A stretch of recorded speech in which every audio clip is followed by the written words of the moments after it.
Toilet में गरीब माँ। ये कहानी है गरीब सुनीता और उसके बच्चों की। सुनीता के दो बच्चे थे, पिंकी और राजू, जो सुनीता के साथ एक पुराने और टूटे फूटे घर में रहते थे। सुनीता की हालत हमेशा से ऐसी नहीं थी। जब उसके पति जिंदा थे तो सब कुछ ठीक था, लेकिन एक हादसे में किशोर की मौत के बाद से सुनीता पर मानो मुसीबतों का पहाड़ टूट पड़ा। अब सुनीता पर ही अपने दोनों बच्चों की जिम्मेदारी थी। माँ, बहुत भूख लगी है, कुछ खाने को दो ना। बेटा तू रुक, मैं लाती हूं कुछ। सुनीता का घर हाईवे के नजदीक था, इसलिए उसे कहीं कोई काम भी नहीं मिल पा रहा था। उसके दोनों बच्चे भूख से बेहाल थे और उन्हें खिलाने के लिए सुनीता के पास कुछ भी नहीं था। वो घर से बाहर खाने की तलाश में निकल पड़ी, लेकिन कहीं से भी खाने का जुगाड़ नहीं हो पाया। थकी हारी सुनीता वापस घर लौट आई। उसने घर पहुंचकर देखा कि उसके दोनों बच्चे खाना खा रहे थे। ये देखकर सुनीता ने बच्चों से पूछा, अरे पिंकी, राजू, ये खाना कहां से आया? ये खाना? माँ, एक आंटी आई थी, उन्हें बाथरूम जाना था, तो अपने घर के बाहर जो टॉयलेट है ना, मैंने उन्हें वहां जाने दिया। बदले में उन्होंने ही हमें ये खाना दिया। ये देखो माँ, हमने तुम्हारे लिए भी रखा है, आ जाओ, तुम भी खा लो माँ, खाना बहुत ही अच्छा है। सुनीता की आंखों में आंसू आ जाते हैं। बच्चों को मन से खाना खाते देख उसे बहुत अच्छा लग रहा था। वो मन ही मन उस महिला को धन्यवाद कह रही थी। उस वक्त तो दोनों बच्चों का पेट भर गया, लेकिन सुनीता को अब भी आगे की चिंता सता रही थी। वो घर के बाहर बैठी सोच ही रही थी कि अचानक उसकी नजर घर के बाहर बने टॉयलेट पर पड़ी। उसके मन में एक ख्याल आया। फिर तुरंत वो घर के अंदर गई और सफाई का सामान लाकर उस टॉयलेट को अच्छे से साफ करने में लग गई। पिंकी ने उसे ऐसा करते देखा तो उससे पूछा, अरे माँ, इस वक्त टॉयलेट क्यों साफ कर रही हो? बेटा, ये टॉयलेट ही अब हमारी कमाई का जरिया बनेगा। ये टॉयलेट? लेकिन वो कैसे? बेटा, हम इस टॉयलेट को लोगों के इस्तेमाल के लिए खोल देंगे और इसके बदले वो हमें पैसे देंगे। इस चौराहे से हर जगह के लिए बस मिलती है। कई लोग यहाँ रुककर बस का इंतजार करते हैं, तो इस जगह लोगों के लिए एक टॉयलेट तो होना ही चाहिए। सुनीता ने अपने घर का टॉयलेट बाहर के लोगों के लिए खोल दिया। उसने बाहर एक बोर्ड भी लगा दिया, जिसे पढ़कर लोग उसके टॉयलेट का इस्तेमाल करने लगे और इस तरह सुनीता की थोड़ी बहुत कमाई शुरू हो गई। लेकिन अभी भी ये पैसे काफी नहीं थे। सुनीता के लिए 2 वक्त के खाने का जुगाड़ कर पाना अभी भी मुश्किल था। फिर कुछ दिन बाद वही महिला वहां से गुजरी जिसने सुनीता के बच्चों को खाना खिलाया था। शौचालय का बोर्ड देखकर वो सुनीता से बोली, अरे बहन जी, ये टॉयलेट आपका है क्या? हाँ जी, आप इसका इस्तेमाल कर सकती हैं। मालती टॉयलेट का इस्तेमाल करती है और वापस आकर सुनीता को पैसे देते हुए उससे कहती है, ये लीजिए, वैसे मैं कुछ दिन पहले भी यहाँ आई थी, तब यहाँ 2 बच्चे थे, पिंकी और राजू। वो आपके ही बच्चे हैं क्या? जी जी, मेरा नाम सुनीता है और वो मेरे ही बच्चे थे। और आप शायद वही है ना जिन्होंने मेरे बच्चों को उस दिन खाना खिलाया था? जी हाँ, मेरा नाम मालती है और मैं वही हूं। आपका बहुत बहुत शुक्रिया। उस दिन आपने मेरे बच्चों को खाना देकर बहुत बड़ा एहसान किया।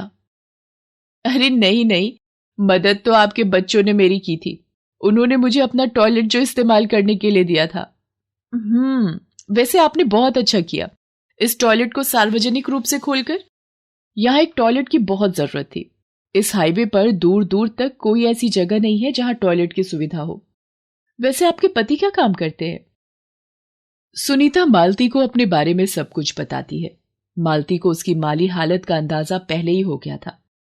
वो उसकी मदद करना चाहती थी। उसने सुनीता से कहा, सुनीता, मैं एक समाज सेवी संस्था में काम करती हूँ। हमारी संस्था दूर दराज के गांव में कम बजट के टॉयलेट्स बनवा रही है, जिससे स्वच्छ भारत का सपना पूरा हो सके, साथ ही लोगों की भी मदद हो जाए। सरकार भी इस काम में हमारे साथ है। तुम चाहो तो तुम भी हमारे साथ जुड़ सकती हो। इस इलाके में हमें कई टॉयलेट्स बनवाने हैं।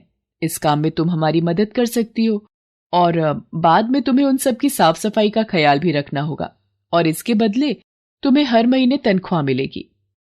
मालती की बात सुनकर सुनीता खुश हो जाती है। वो मालती को उस काम के लिए हाँ कर देती है और उसकी संस्था के साथ जुड़ जाती है। मालती की संस्था पास के कई गांव में शौचालय बनवाती है और फिर उन सब का जिम्मा सुनीता को सौंप दिया जाता है। सुनीता हर रोज उन सभी टॉयलेट्स की साफ सफाई का काम करने लगी, जिसके बदले मालती की संस्था सुनीता को हर महीने पैसे भी भिजवाने लगी। अब सुनीता के घर का चूल्हा जलने लगा। अब उसके बच्चों को और उसे भूखा रहने की जरूरत नहीं थी। लेकिन फिर एक दिन अचानक उस इलाके में एक भयानक तूफान आया। तेज बारिश भी होने लगी। सुनीता का घर पहले से ही बहुत बुरी हालत में था। वो तूफान की मार झेल नहीं पाया और घर का सारा सामान भी बारिश के पानी के साथ बह गया। घर के बाहर जो टॉयलेट बना हुआ था, मालती की संस्था ने उसकी मरम्मत करवा दी थी। तेज बारिश में सुनीता और उसके बच्चों के सिर से छत छिन चुकी थी। फिर सुनीता ने अपने बच्चों से कहा, पिंकी, राजू, यहां और रुकना ठीक नहीं है। वो देखो, बाहर टॉयलेट की छत मजबूत लगती है, चलो वहीं चलते हैं। सुनीता और उसके बच्चे टॉयलेट के अंदर चले जाते हैं। वहां जगह बहुत कम थी। वो किसी तरह बस खड़े हो पा रहे थे। सुनीता बहुत परेशान थी और उसके दोनों बच्चे बुरी तरह घबराए हुए थे। राजू ने रोते हुए सुनीता से कहा, माँ, क्या अब हमें इसी टॉयलेट में रहना पड़ेगा?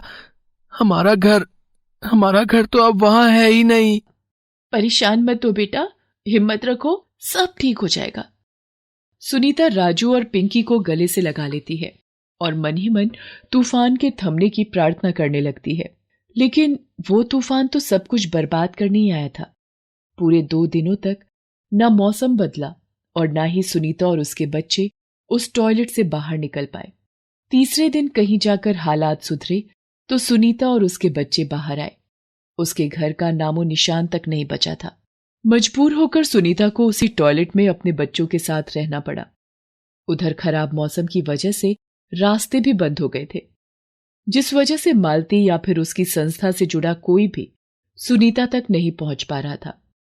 सुनीता के सामने एक बार फिर मुसीबतों का पहाड़ खड़ा था। एक बार फिर उसके सामने उसके बच्चों के भूखे चेहरे थे।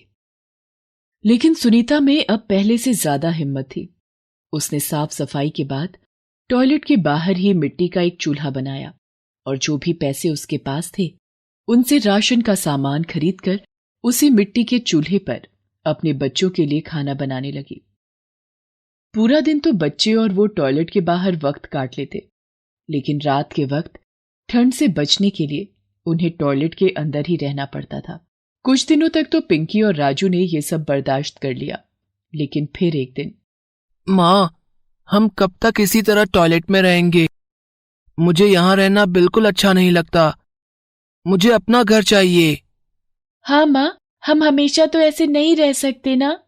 सुनीता को कुछ नहीं सूझ रहा था। उधर मालती की संस्था से भी पैसे आने बंद हो गए थे। रास्ता बंद होने की वजह से कोई भी उस इलाके तक पहुंच नहीं पा रहा था।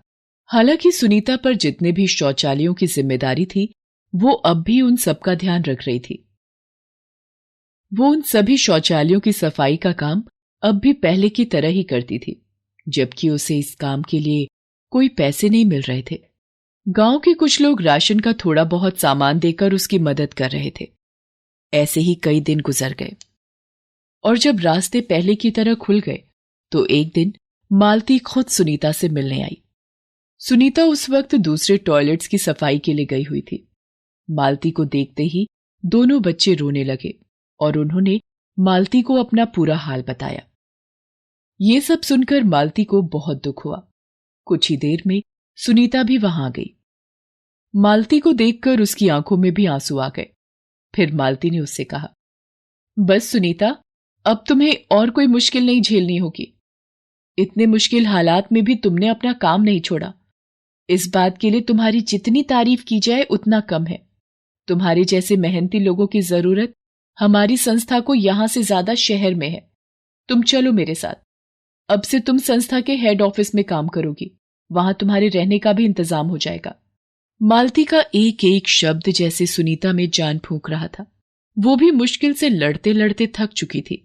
वो मालती के साथ बच्चों को लेकर शहर आ गई और संस्था के हेड ऑफिस में साफ सफाई का काम करने लगी। मालती ने उसे वहीं पर रहने के लिए कमरा भी दे दिया। साथ ही सुनीता को उसके काम के लिए अच्छी तनख्वाह भी मिलने लगी। अब सुनीता खुश थी, क्योंकि वो अब न सिर्फ अपने बच्चों को पेट भर खाना खिला सकती थी, बल्कि उनके बेहतर भविष्य के बारे में भी सोच सकती थी।